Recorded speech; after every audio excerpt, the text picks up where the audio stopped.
While mostly known for its organisation in the US, the Revolutionary Industrial Workers of the World Union has a significant history on the other side of the world, in Australia, where IWW members organised strikes and sabotage, winning improvements for coal miners, fruit pickers, sheep shearers and others, and helped stop conscription to the army during World War I. This is working class history. Come listen, all kind friends of mine, I want to move a motion to make an El Dorado here. I've got a bonza notion. Bump me into Parliament, bounce me any bleeding way, bang me into Parliament on next election day. Today we're going to be talking about the history of the IWW Union, also known as the Wobblies, in Australia. We introduced the Union in our episode 6, so if you're not acquainted with basic info about the Union, I'd go back and listen to that first. We are very pleased to be joined by Paula DeAngelis, a contributor to Wobblies of the World, a global history of the IWW, who, like Verity Bergman, wrote a chapter about the Australian Wobblies for the book. The IWW was a revolutionary syndicalist union. This means that, instead of political parties or the ballot box, they saw direct action by workers at the point of production as being the most effective tool for social change. To start off with, Paula tells us about the historical background of the formation of the union in Australia. So the best place to start that story is with the maritime strike of 1890. It started with the officers in the merchant marine. So it came from the trade union movement, the craft union movement, and it spread to a lot of other industries, and it was a disaster for the union movement here in Australia because the state here deployed all of its weapons against it to crush that strike, and so it ended in a very bad failure, and all those workers had their wages cut by 30%. So in response to that, the Australian trade union movement set up the Labor Party and a whole other bunch of related institutions that were about giving the working class a voice within the state and within the parliamentary process so that it couldn't be deployed against them again in that way. We had a Labor Party here functioning for 20 years, and in fact Labor governments. It was a very successful party, and the time the Wobblies were formed, the Labor Party was in power. The Australian trade union movement was basically an outpost of the British trade union movement. So another thing that you have developing out of there is something that is called, in Britain, is called New Unionism. So in 1889, there was a strike on the London docks. So what that dealt with was unskilled and semi-skilled workers. And in the United States, you've got a history there of a very strong conflict between skilled and unskilled workers. But in Britain and Australia, people like Ben Tillett and Keir Hardie and Tom Mann realised and advocated for bringing skilled and unskilled workers into the ranks of the trade union movement. The Australian context for the development of the Wobblies came under that area. So the Wobblies the socialist movement was incorporated into the trade union movement that way. And we had a form of industrial unionism here, which was essentially Labor Party control. It was hierarchical and top down, but the idea of bringing unskilled labourers of a certain type into the one union and a whole industry that already existed, and it had been incorporated into the political process here. You still have a similarity of situation in the sense that unskilled labourers, all of the workers that came out of the second industrial revolution, which is basically the invention of steel, there's still a difference in the way they're regarded. The trades union movements, the skilled workers unions came from an earlier era of the Industrial Revolution where the worker was at the centre of the production process. All of the workers who joined the Wobblies and who throughout the world joined the syndicalist movement, right, which the Wobblies were connected to, they were dock workers, they were labourers, they were... And it was basically the difference is the way you were paid and the way you were hired. You know, in the United States, the trade union movement, the crafts unions there, assumed that those workers were unorganisable. In Britain and in Australia and New Zealand, anywhere in the British dominions, the union movement tried to control those workers, bring them into their own ranks. You have to remember that Australia is not really a country in this sense, particularly not back then. It was an outpost of British colonialism. Most of the people here, they saw themselves as British. We were a British colony. Our entire economy is geared towards being a British colony, so we exported raw materials. In a sense, the only type of workers you have here are industrial workers. So if you take construction into account, all of the skilled workers, there's not a manufacturing base. In America, you had your own manufacturing base, you had your own markets. It was all very internal. There was a lot going on, but our economy has always been directed outwards. In 1910, Australia got the world's first Labour Party government and the first social democratic national government.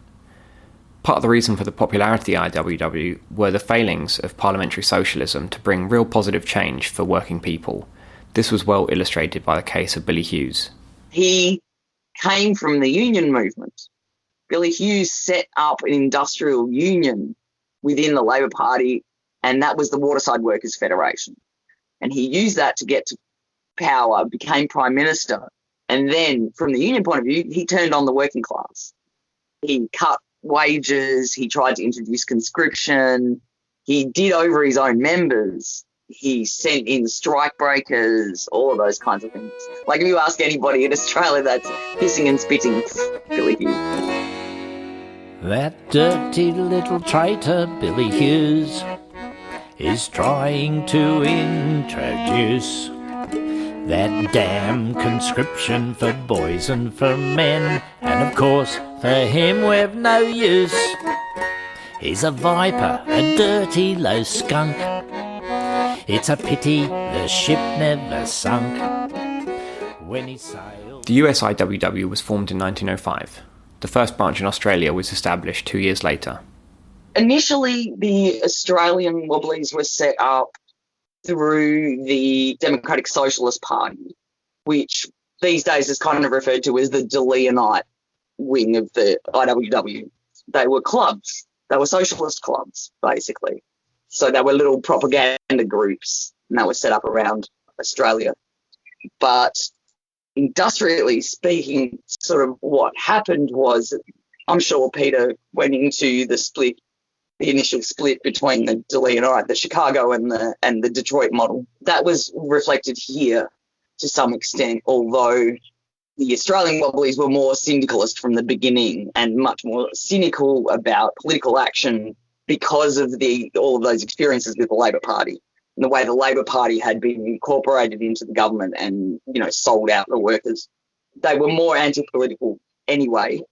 And then when in 1908, the Chicago version of the Wobblies was set up, there was a group here in Adelaide who chartered to that organisation. So the administration was initially here in Adelaide.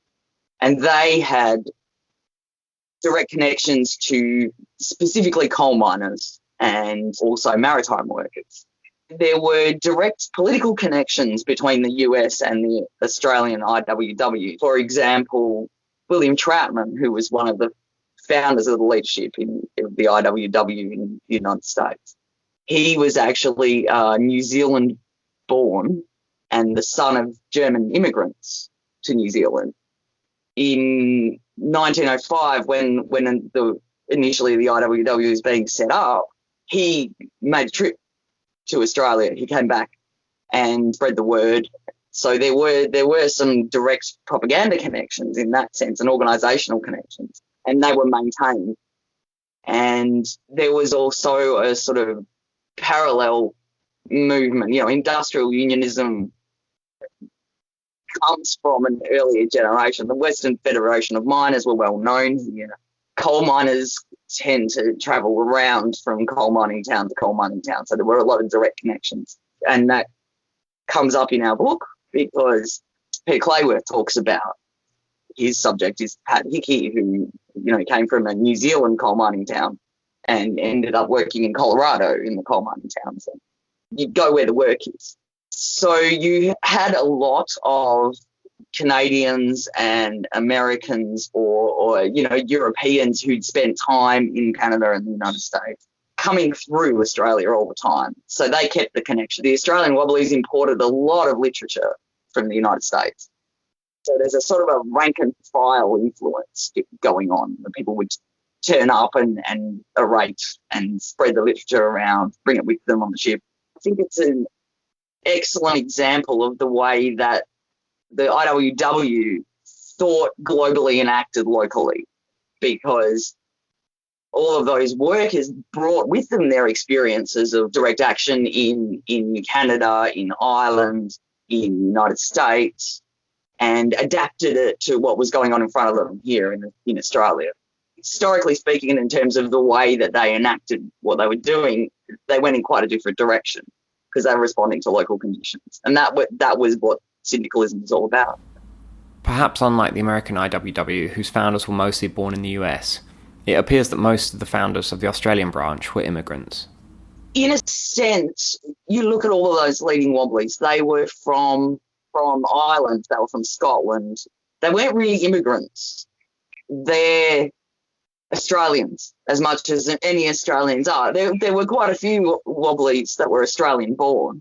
Monty Miller was Australian-born, and Bill Beattie was Australian-born. And it sort of didn't matter back then.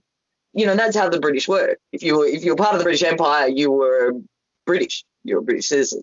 Leading on from that, I think there is actually quite a lot of evidence that the influence of immigrants in the United States on the Wobblies has been underestimated, because a lot of the early Wobbly history was about promoting how American they were.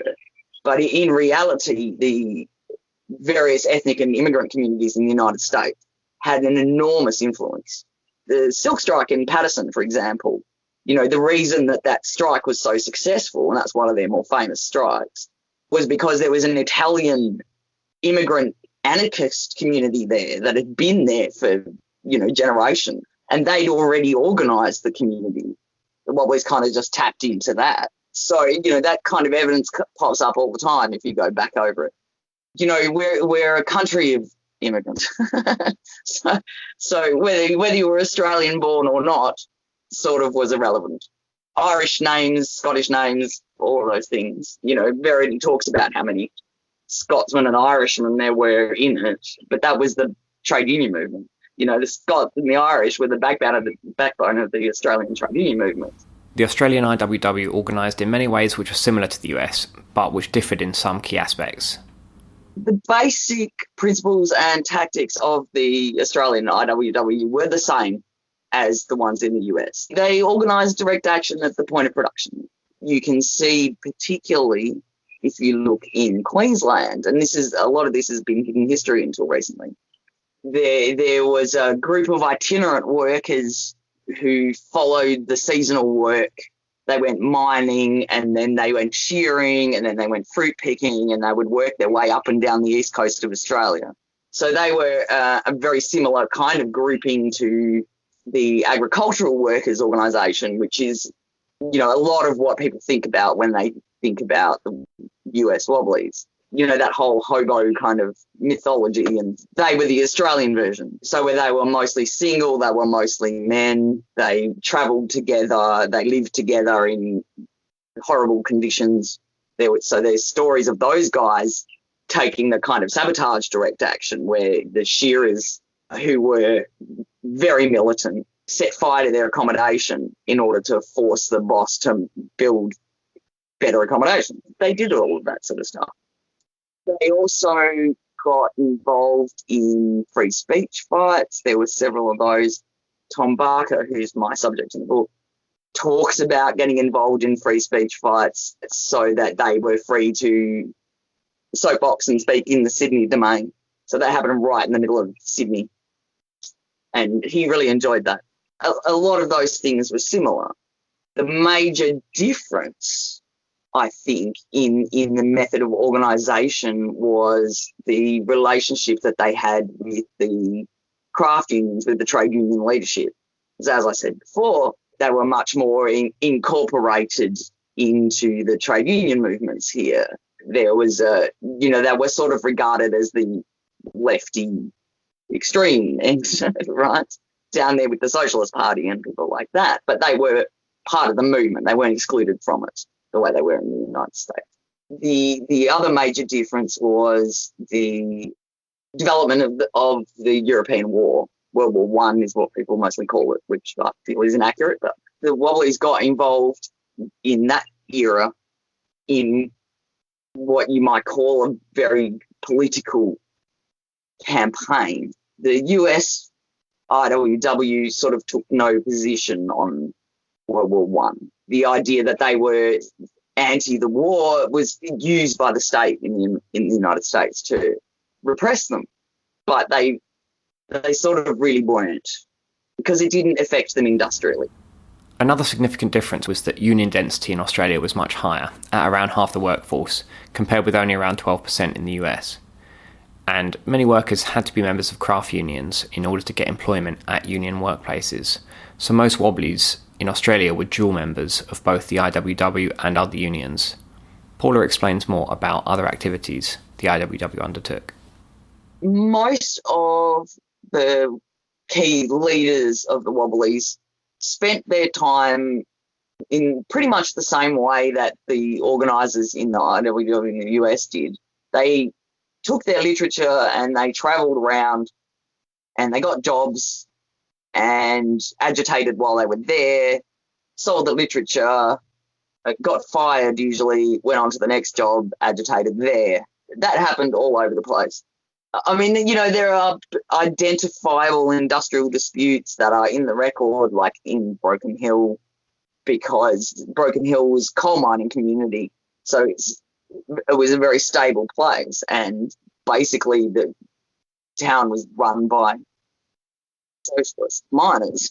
There were industrial disputes like that. The shearers got involved in a lot of industrial disputes. The leadership themselves and the ones that are in the historical record, basically what they did was popped in Sydney, picked up a whole bunch of literature, and then travelled the country, soapboxing, organising, agitating, just like the Wobblies did in the United States. But they also ran, throughout the First World War, they ran daily political campaigns in Sydney, mainly.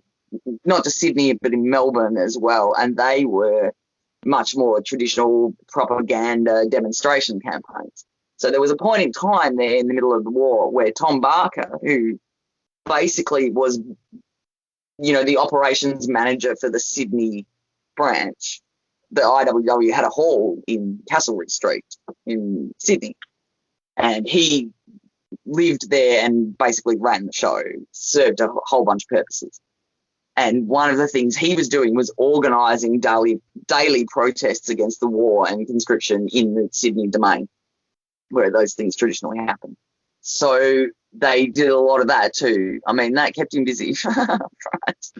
And they were publishing Direct Action every week, and then for a while there every day. And that's what they're remembered for in Australian history. You know, a lot of that history that comes out of the shearers in Queensland and all of that stuff, that's more recent work. That's Rowan Day has uncovered a lot of that stuff. But the Wobblies that everybody knows in Australian labour history come from that Sydney branch. During the miners' strike, Tom Barker went to Broken Hill.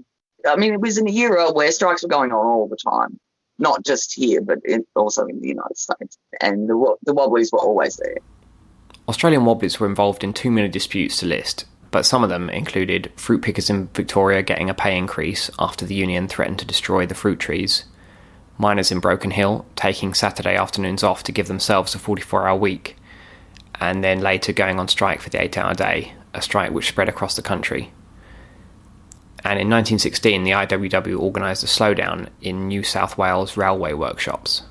One of my favourite ever political posters that I read about was put up by Australian Wobbly rail workers, and it basically said this: slow down.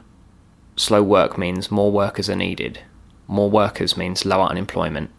Lower unemployment means greater demand for labour, which means higher wages for all. Now, that kind of radical analysis put forward in straightforward language appealed to large numbers of people, and as in the US, Australian Wobblies also created and fed a lively working class counterculture using things like music and cartoons. Industrial workers of the world recognised the ways in which the working class communicated, and music was a very important part of that. You're trying to organise a group of people who don't necessarily speak the same language. They come from different industries. The cultural production was a very important part of, well, in the Smithsonian Institute, they call it organising tools. Music, the cartoons, the newspapers were all very much organising tools for the Wobblies. And that is because that is the way the working class communicated, shared information. And that's a very old tradition that goes back centuries, really. And I think one of the major reasons that they had such an influence on working class history here and in the United States and in Canada is because they gave the working class a forum for their own cultural production. As far as they were concerned, all of that stuff was there. It was workers who drew those amazing cartoons and made up those songs, and it kept everybody united. It was a method of solidarity, and that comes from their work experience. You think of industrial workers, unskilled workers as, society thinks of them as this kind of undifferentiated mass and interchangeable. And that was a very disempowering way of looking at it. The Wobblies, turned that around. You can see it in the cartoons. It's always visually represented with the industrial worker being a big, strong, masculine, powerful figure, and capitalist being fat and awkward. They were very much about promoting the self-sufficiency, the independence, the creativity of their own people. The cultural production was equally important here because there was no way to organise unskilled labourers without it. We happened to get some cultural geniuses, and so they have had a lasting effect. Sid Nichols was an incredible artist. Same in the US, so they're the ones you remember. But the people were writing songs all the time. You can read the newspapers and people send them in. People write poems, they're just workers. They take the time out from their, night shifts or whatever to draw these beautiful pictures or write a poem, all of those kinds of things. And the Wobblies had a forum for publishing that, and they did. So, yeah, it was equally important. And the published bit is only the small part of the story. That's the bit we have left. They sang American songs as well. They would import the Little Red Songbook, all of Joe Hill's songs, all of those. It didn't matter where the song came from because they were true internationalists. With the outbreak of World War I, the Australian IWW threw itself wholeheartedly into campaigning against the war, and in particular against conscription, at times organising public meetings of tens of thousands of people. In Australia, the First World War had a very detrimental and profound effect on the economic situation of the working class here. That meant that the union had a responsibility, the Wobblies had a responsibility here to organise around that issue. It was an industrial issue, not a political one. They got very involved in that, and they were violently opposed to it. Yeah, whereas in the United States, the US IWW was very interested in what was going on with the war, and they basically took the position that it was a way of turning the working class into cannon fodder, right? That was their basic position on it. And they followed it. If you read the issues of Solidarity from that era, they publish stuff about what's going on in Europe all of the time, but it didn't affect their economy, really. It wasn't part of their day-to-day lives. But here, the first and immediate effect was our exports dried up, which, is an economic disaster because after Britain, our second biggest importer of raw materials was Germany. So when war was declared, we immediately lost that part of the economy. The way that worked is we exported raw materials to Britain and they manufactured goods and sent them back here. That stopped happening as well because the British economy was entirely turn to law production. You can see that immediately, and the Wobblies would have seen this, there's not just a life and death relationship in a direct sense of sending soldiers off to die, but the working class here came very close to starving. The Wobblies were very opposed to the war, which most of the working class wasn't. I mean, I think that's an important point too. The trade unions supported Australia's entry into the war on patriotic grounds because we saw ourselves as British. Huh? And that led to some strange and quite nasty effects. The unions voluntarily implemented a no-strike rule for the duration of the war. They saw it as their patriotic duty. Lots and lots of trade unionists signed up. They volunteered. The problem they had was with conscription, not really with the war, because we've got a long history with press ganging. The British tend to use coercive methods to get the working class to do what they want. And the trade unions are very well aware of that history. So they didn't want to give the government the power to conscript. And in fact, they saw that as a betrayal because they were doing their patriotic duty, right? The Wobblies practiced coalition politics there. They were quite publicly opposed to the war itself. You know, it was a dumb boss's war, or it was turning the working class into cannon fodder. That was a difference because the Wobblies devoted a lot of time to those anti-conscription campaigns, and that's what they're famous for, really, these days, I think, here, is the influence they had on preventing conscription from being instituted in Australia. There were 2 referenda, and both times the Australian population, despite the best efforts of the government, voted against instituting conscription, right down to the soldiers in the trenches who were there. Probably the most famous Australian IWW poster read, "To arms, capitalists, parsons, politicians, landlords, newspaper editors and other stay-at-home patriots. Your country needs you in the trenches. Workers, follow your masters." This poster in particular led to Tom Barker's arrest, despite the fact it was cleverly worded to avoid calling on workers directly to refuse military service, which would have been a serious criminal offence. Another prominent Wobbly who was arrested in 1917 was the 84-year-old Monty Miller. He lived in Western Australia, Monty Miller. He was an anarchist all of his life. He lived well into his 80s. He was a writer, a philosopher, an excellent soapbox orator. And that's a very common characteristic with the IWW. And I think a big reason why they lasted is that they attracted orators and propagandists of enormous caliber. And Monty was one of them. And he was tall and charming and erudite. And he when the Wobblies were established here, he joined because he was an anarchist and a syndicalist. He ended up being prosecuted several times and jailed for being a Wobbly in his 80s. He was very old when it all started. He was also hilarious. The Western Australian Wobblies, as often happens with Western Australia, developed their own history and their own relationship with the Western Australian government. So the Western Australian government used a bunch of repressive tactics, and one of them was to arrest and put on trial Monty Miller. And so he and his fellow Wobbly, whose name escapes me, they decided to defend themselves so they could cross-examine each other and turn the court into a farce, basically. So that was the kind of person he was. He was one of the legendary figures of the Australian revolutionary movement and came through the Wobblies. So he sort of has a status like Eugene Debs in the United States. A well-established career as an activist, as a revolutionary before the Wobblies came, and then he contributed to the establishment and spread of Wobbly ideas. They were all, and you find this with the US, they were all characters in some fashion or another.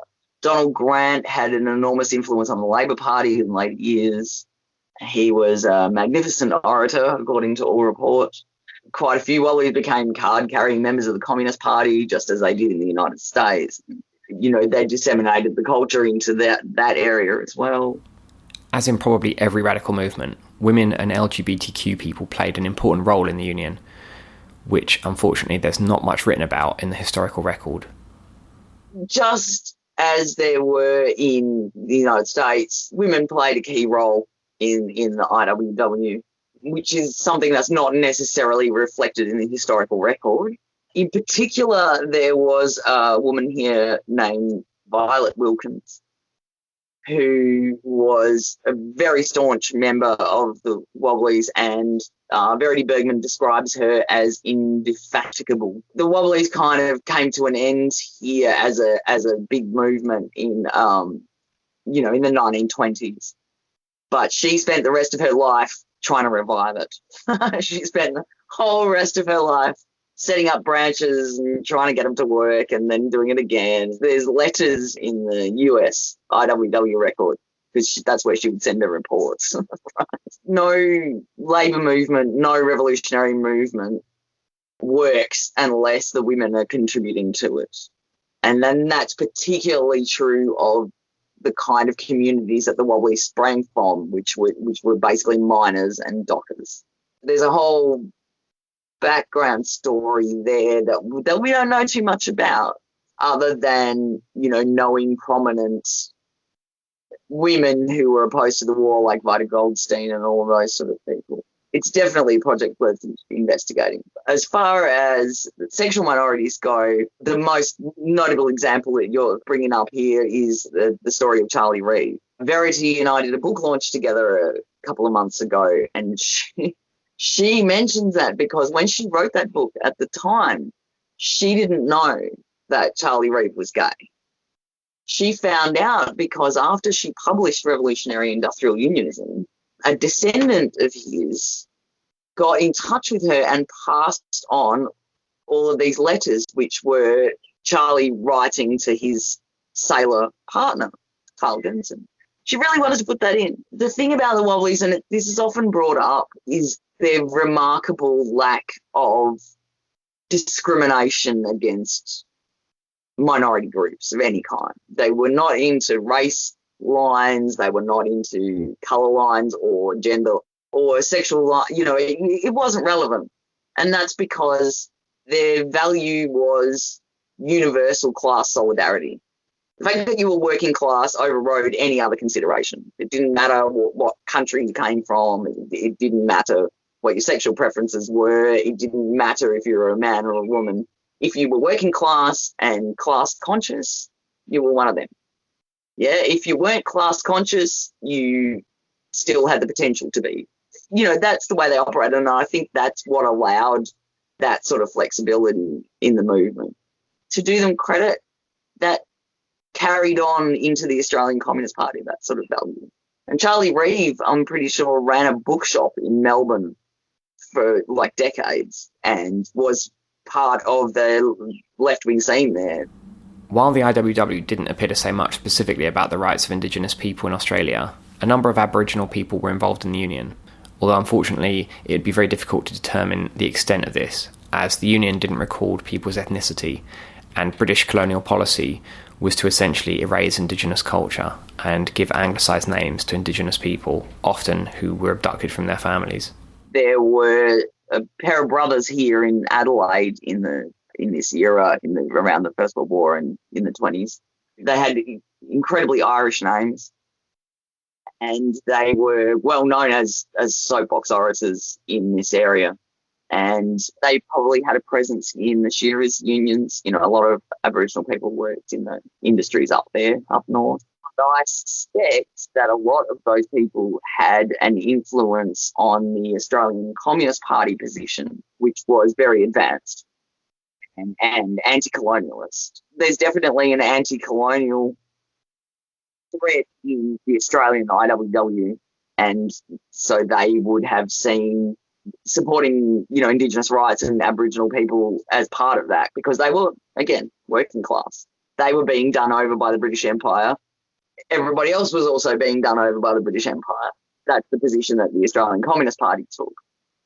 So, and then the Wobblies were a very strong underground kind of influence in the Australian Communist Party. Very little is known about them, and partly because the Wobblies were colourblind to the extent that they didn't make a big deal of that kind of thing. As in the United States, Wobblies in Australia came under attack by the authorities and the press. I think you have a very similar set of responses to the authorities in the United States. It took some slightly different forms, but authorities here used the Wobbly opposition to the war, in part, to jail and deport.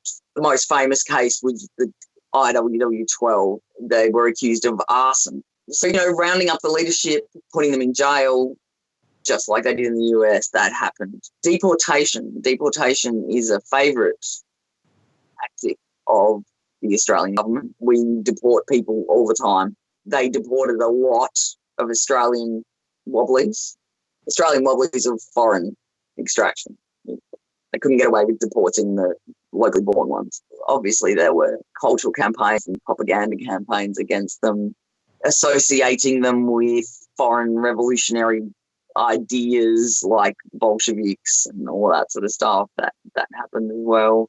There were a very similar set of tactics to the tactics that were used on the US. The biggest single act of repression against the Union was the arrest of the IWW-12 in Sydney for crimes including treason, which was a hanging offence, as well as arson, sedition and forgery. The IWW-12 were basically, they were the sort of core leadership of the Wobblies in the city. So the administration of the Wobblies had moved to Sydney by the state. They were all very successful IWW leaders and organisers. The police here used a lot of the same tactics that the Department of Justice used in the United States. They would raid Wobbly halls. They would confiscate documents. They worked very hard to censor the mail. Getting Wobbly literature out through the post was really hard. So ultimately they rounded up 12 Wobblies, including some of their key leaders like Tom Glynn, putting them in jail, and they accused them of arson. And it was all a very dodgy court proceeding. They had a paid informant, basically. So it was a serious miscarriage of justice, but they pretty much all given 20 years in jail. That galvanised the union movement, and so they were all actually released 4 years later, like 1920, 21. A lot of people, like the subject of my chapter, Tom Barker, they were deported. He was deported to Chile, and there's lots of stories. There's an Australian historian who's written a whole book on how Australia deals with its social radicals by deporting them. It's an old British tactic. The US and Australia both use it. There's situations where Wobblies were being deported from Australia to the American continent, and Wobblies from the American continent were being deported back to Australia, and the ships passed each other. Right? So problem with being deported is you're in jail for a very long time first. And that was Tom Barker's experience. He was in jail in Albury in the middle of nowhere for 9 months or 10 months before he was deported. And it drove him a little nuts.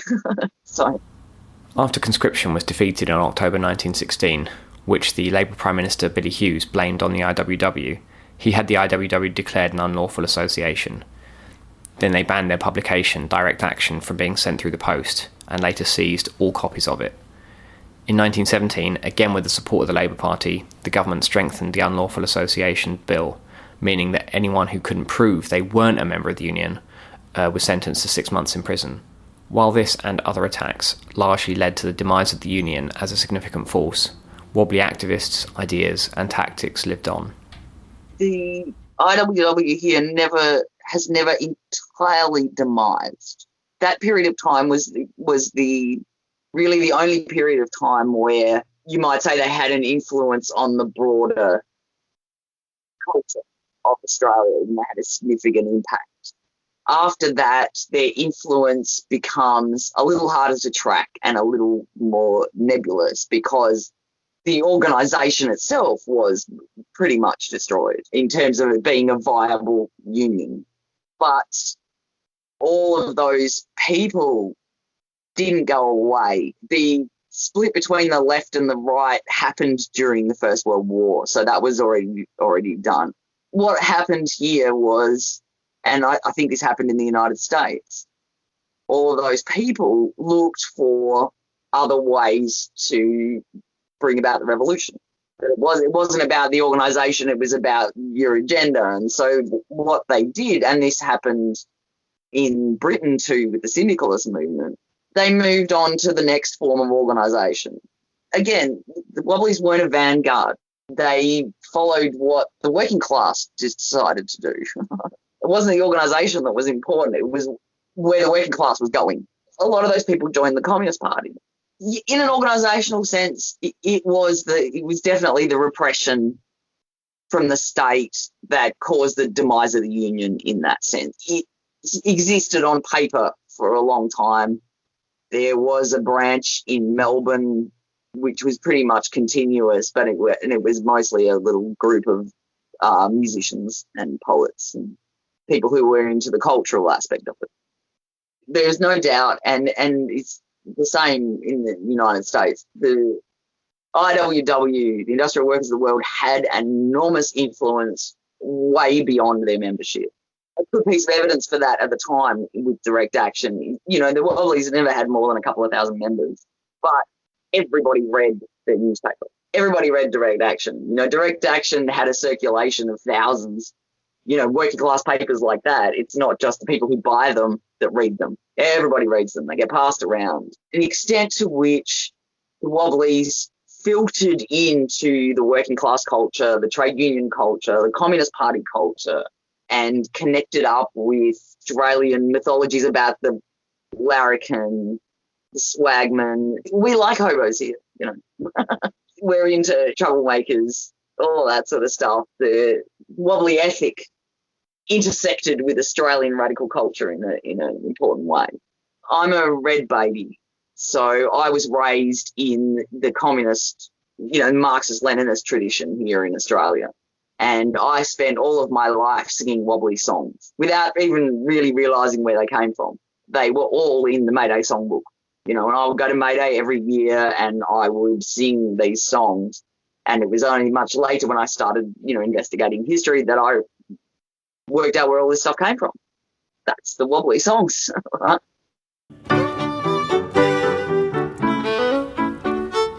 That's all the time we have for today. For our Patreon supporters, we have a bit of bonus audio where Paula tells the story of how the largely forgotten history of the IWW in Australia got rediscovered in the 1960s. For more Wobbly history, as well as our episode 6 that we mentioned, our episode 9 is about the later period in the union's history in the US, and episode 16 is about women in the early IWW. As always, we've got lots of footnotes with links to more information and further reading in the show notes, as well as where you can get Wobblies of the World. Massive thanks to our Patreon supporters who make this podcast possible. You can support us as well and get early access to episodes and other neat things like free and discounted merch at patreon.com/workingclasshistory. Thanks also to Warren Fahy for permission to use his rendition of the Australian Wobbly song Bump Me Into Parliament. This episode was edited by Louise Barry. Catch you next time. Bang me into Parliament on next election day.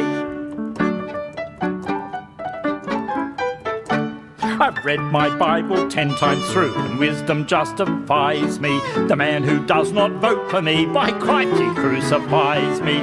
Bump me into Parliament, bounce me any bleeding way. Bang me into Parliament on next election day.